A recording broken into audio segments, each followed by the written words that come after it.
একটি সৎ লোককে আমাদের সামনে তার ধানের শীষ মার্কা দিয়ে পাঠিয়েছে।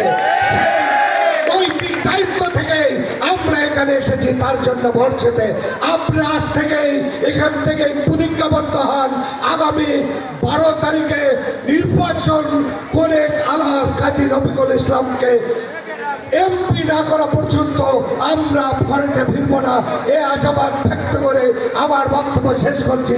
সবাইকে ধন্যবাদ। আসসালামু আলাইকুম।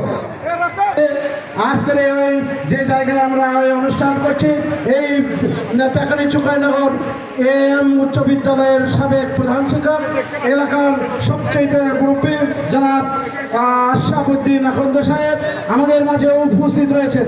প্রধান অতিথি হিসেবে প্রধান আকর্ষণ সোনাতলা সারিয়াকান্দি কৃতি সন্তান, সোনাতলা সারিয়াকান্দির সকল মানুষের আশার আলো, বগুড়া জেলা বিএনপির বগুড়া জেলা বিএনপির উপদেষ্টা, কেন্দ্র নির্বাহী কমিটির সম্মানিত সদস্য, সাবেক এমপি জনাব আলহাজ কাজী রফিকুল ইসলাম। আমাদের মধ্যে উপস্থিত রয়েছেন 7টি ইউনিয়নের চেয়ারম্যান বৃন্দ।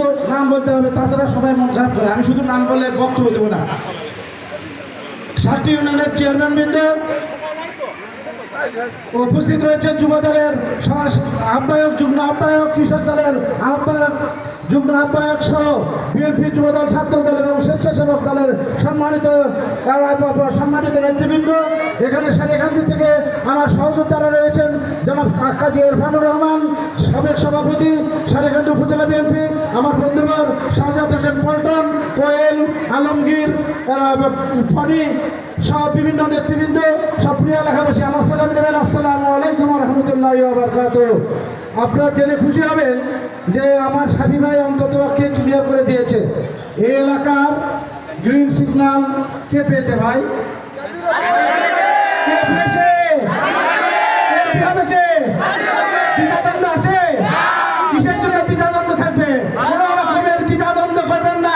আগামী নির্বাচনে অবশ্যই ধানের শীষ তারেক রহমান এবং খালেদা জিয়া আমাদের প্রিয় নেতা জনাব আলহাজ কাজী রফিকুল ইসলাম খুশি করেছে, আমরাও খুশি হয়েছি। এলাকার উন্নয়ন হবে, এলাকার উৎপাদন বাড়বে, এলাকার রাস্তাঘাট, ব্রিজ কালভার্ট, যেভাবে তিনি একবার এমপি হয়ে আমাদের মাঝে ছিলেন, আমাদের সারা জীবন উনি যেন আমাদের মাঝে বেঁচে থাকেন, সেই প্রত্যাশা রেখে সকলের সুস্বাস্থ্য দীর্ঘায়ু কামনা করে আমি আমার কথা বলা শেষ করছি। খুদাহাফেজ।